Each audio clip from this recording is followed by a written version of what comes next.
Dopo la decisione della Banca Centrale Europea di portare a zero il tasso di interesse, si attende un rilancio dei prestiti per le imprese artigiane sarde. Dopo la decisione della Banca Centrale Europea di portare a zero il tasso di interesse, si attende un rilancio dei prestiti. Anche in Sardegna, dopo l'ulteriore contrazione del credito bancario alle imprese artigiane nel 2015, le banche locali vengono ora sollecitate a cercare aziende da finanziare. Il servizio di Paolo Sannafarina.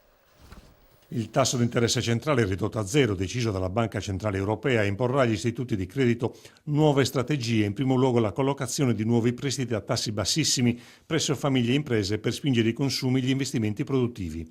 Grazie ad una serie di stimoli finanziari si vuole indurre le banche a cercare con più attenzione nuovi clienti tra gli imprenditori, dando loro fiducia e proponendo piani finanziari di grandissima convenienza. L'azzardo dei provvedimenti voluti da Mario Draghi irrompe anche in Sardegna, il cui depresso quadro economico ha finora portato ad una riduzione del credito alle imprese artigiane. Nell'isola il credito erogato nel 2015 al complesso dei settori produttivi è stato di 12 miliardi e 417 milioni di euro, con un aumento dell'1,9%, ma anche con un'alta percentuale, il 21% di mancate restituzioni.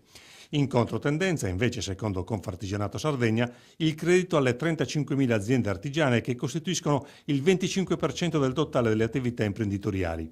Per loro i prestiti sono calati del 3,1% per il terzo anno consecutivo.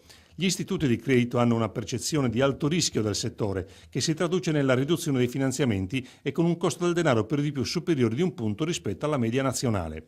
In attesa che i provvedimenti della Banca Centrale Europea stimolino le attività di promozione finanziaria, in Sardegna, sempre secondo Confartigianato, le imprese dovrebbero puntare di più sui consorzi fidi di settore.